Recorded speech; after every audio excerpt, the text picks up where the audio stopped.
All right, I'm back in part two. Two, two. Anyway, so I was talking about Iran and the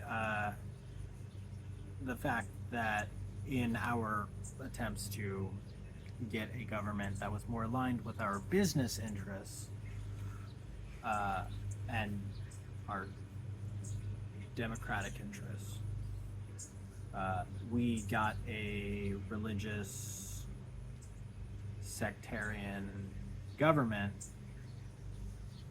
which was not the one we wanted. And then we promptly put sanctions on them. And then we got the world, the Western world, to put sanctions on them.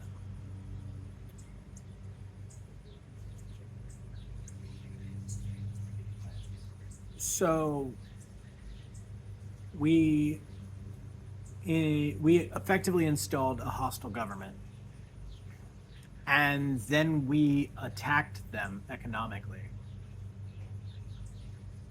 And we wonder why a country, after continuously being attacked by the strongest militarily country in the world, what do y'all think is their logical choice? Like, how do you guarantee that another country is not going to fuck with you, right? Regardless of your intent or not, right? The single greatest deterrent out there is having a nuke. I mean, and as for Israel, regardless of whether or not it has been officially confirmed by the government, they are believed to have at least 80 nukes. Like, separate from the whole non-proliferation thing. The U.S. definitely assisted. Even if it wasn't formally, it was informally we assisted. But they have nukes, right? Israel has nukes. So how do you deter a country that has nukes from attacking you? Well, you get a nuke because mad, right? Anyway, so there's another illustration of a government overthrow that we did post World War II. What's another good one? Nicaragua? Peru? No, it wasn't Peru. Maybe it was Peru. Chile. Colombia. I feel like there were a couple other Central American and South American countries that we either succeeded in overthrowing their government or at least attempted to in the interest of, in the spoken interest of, what is it? The spoken interest was spreading democracy to combat the spread of the evil communism around the world. The unofficial reason for probably all of it was capitalism. American business interests and governmental interests were like, hey, Iran has oil. I'm not really sure exactly what Vietnam was. I think Vietnam was just, I think it was actually that we wanted to have I don't know. I don't know what Vietnam was. We were fucking stupid. Anyway, so Iran was oil. Central America was resources. It was, I think we did Panama too, so that we could get heavily invested with the canal. But that may, I don't know. South American countries were expanding with communism because,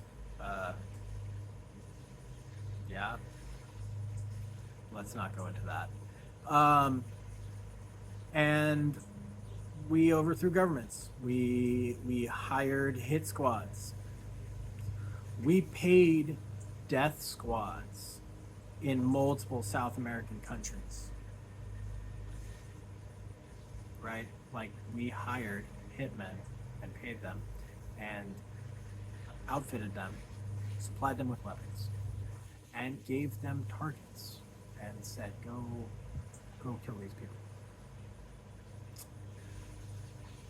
So that's mostly Cold War era. Then we started moving into Africa.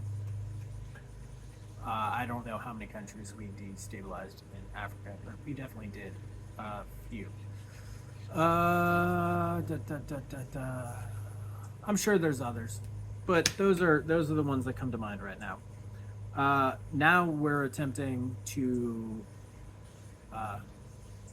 convince Greenland that it really would be in their best interest to become part of the United States. We've got our president actively talking about how Canada needs to be the 51st state. So, what do you think the reasons are for us trying to push that? Oh, also Panama. What do you think about Panama? Anyway, so Panama Canal for obvious reasons. Greenland for untapped resources that, as climate change warms the planet, will become more readily available. It has two major sea routes on either side of it, which are frequently used for submarine traffic. Canada for resources, and to have full control of the entire continent. Because Mexico, obviously, like, we would go into Mexico and we would take over Mexico. It's gonna happen. I don't know how soon, but yeah, eventually.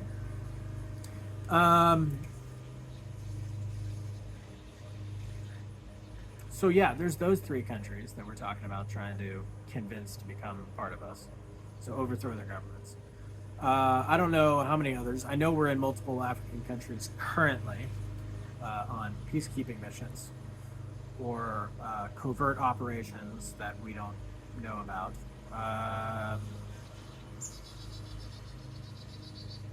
We actively were talking about assassinating the president of Iran. Which, by the way, is a war crime under the Geneva Convention. Geneva Convention? I don't know if it's Geneva, but it is a war crime to assassinate a foreign head of state. Trying to think what else we got going for us. Yeah, so we're in a bad place, right? Some more examples of us being the bad place. Well, let's start looking at America. I don't know when, like, Make America Great Again is trying to reference. If there's anyone out there who actually has a specific time where America was actually great, like, actually, please let me know, because I don't know. I mean, we obviously were founded on unequal rights for everyone, like equal rights for all, but it's actually only equal rights for white landowning men. Realistically, you had to identify as Christian as well, pretty much, but we'll just go with white landowning men. Women couldn't vote. Slaves were obviously a thing. Slaves were slaves, African Americans. Sorry, I don't mean to denigrate African Americans or their ancestors. What I mean is, the people who were slaves had no rights, and they were considered by the government, the United States government, to be of less value than an entire human being per person, right? The whole 3/5 thing. Uh, so none of that time period was great. I would say the revolution was great. Then after that, it wasn't. So then we have slavery. Still no rights for women at all. Still primarily,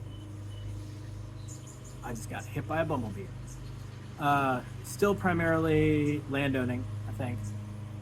So then we get rid of slavery.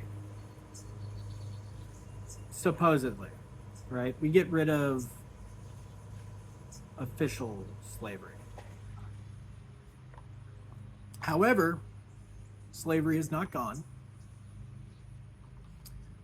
Indentured servitude if you've committed a crime. So, in prison systems around the country, people who are in jail for anything can be forced or coerced, I should say.